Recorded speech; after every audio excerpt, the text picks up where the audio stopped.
আজকে বুঝতে পারলাম মিথ্যা কথা না হলে রাজনীতি হয় না। আজ পাণ্ডবেশ্বরে হুচুকডাঙ্গা এসছি। দেখুন এটা বাড়িটা দেখুন, সুন্দরা সূত্রধর। কতবার বলেছে যে ঘর ঘর ঘর, ঘরের টাকা, এর ঘরের টাকা কোথায় চলে গেল জানো তুমি? জানি না। আমার ঘর এসে স্যার ঘর কেটে দিচ্ছে। ঘর এলো, ঘর কেটে দিল। আমরা কষ্ট করে থাকি। रुको जरा सबर करो। তোমার হ্যাঁ এই ঘরটি আমার। আচ্ছা, এই ঘরটা যে তোমার, তো একটু আগে আমাদের একটা ওই এসছিল ওই যে হাবল নাকি ওই কি নাম তেওয়ারির, হ্যাঁ সে এসে তোমাকে এই একটা ঘর দেখাচ্ছে। সেই ঘরটা কি ওই গোয়াল ঘরটা নাকি? এইগুলা দেখুন। আচ্ছা আচ্ছা, ওইটা কি ঘর? ওইটা গোয়াল ঘর। এই যে বলা, মানে হচ্ছে গোয়াল ঘরকে দেখাই, তোমাকে বলেছে যে ঘর পাও নাই। আচ্ছা, এই তো যখন তোমার ঘর, নিশ্চয়ই দিদি তো তোমাকে তাইলে এত সুন্দর ঘর থাকলে তো আর ঘর দেবে না। না ঘর দেওয়া যায় না। তো তুমি হঠাৎ করে তাইলে ওই যে বিরোধী দলের লোক এসেছিল, তাকে কেন বললে তো? আমি আমাকে 1,000 টাকা দেবো বলেছিল, তাই জন্য আমি বলি ফেলি। আর সেই লালসা আমি বলি। আচ্ছা, মানে তোমাকে ও কি বললে আর বলো? 1,000 টাকা দেবো, সেই লোভে আমি বলে ফেলেছি।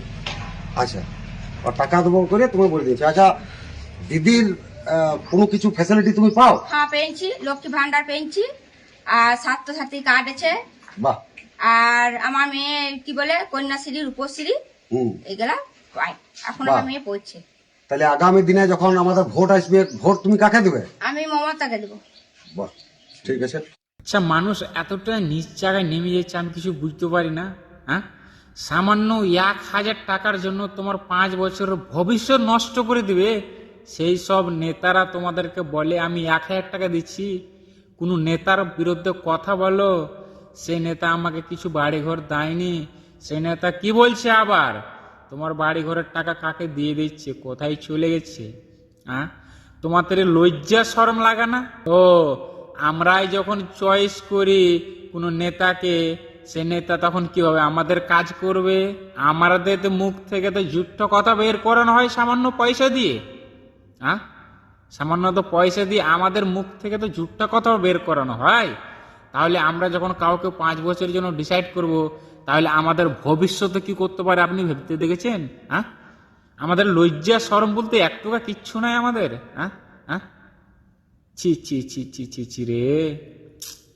আরে মানুষ পয়সা, মানুষ যদি জানোয়ার হতো তার থেকে বেশি ভালো হতো। পয়সার জন্য তো কাউকে মিথ্যা কথা বলতে পারো না। হ্যাঁ, আমি কোনো পার্টির প্রমোট করতে আসিনি এখানে, আমি এটা কথা বলতে চাইছি পয়সার জন্য মানুষ কিভাবে বিক্রি হয়ে যাচ্ছে একটা নেতার কাছে সামান্য 1,000 টাকার জন্য। তোমার 1,000 টাকাতে তোমার 5 বছরের সংসার চলে যাবে।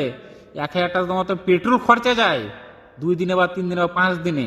হ্যাঁ, সেই যে একটা নেতা তোমাকে একটা ঝুট্টো কথা মুখ দিয়ে বের করালো, তোমার এত সুন্দর বাড়ি আছে, আবার ফের তোমাকে বলছে তোমার বাড়ি নাই, ঘর নাই, সে একটা গোল ঘরে চালা দেখে তুমি একটা গরু রাখো সেখানে, বা একটা বকরি রাখো, বা কোনো কিছু রাখো, সেখান থেকে তুমি মিথ্যা কথা বের করো। আর যখন বড় বড় নেতা যখন রাজনীতি পাস করে, ওই নেতা খারাপ, ওই নেতা কাজ করে না, তোমাকে দিতে ঝুট্টো কথা বের করাচ্ছে, তাহলে কাজ কি করবে? ঘোড়া টিম করবে কাজ? তোমার তো আগে ওজন নেপে নিচ্ছে, তারা তোমার ওজন কতটা আছে তোমাকে সামান্য পয়সা দিয়ে, 1,000 টাকা পয়সা দিয়ে তোমাকে ঝুট্টা কথা বের করানো হচ্ছে।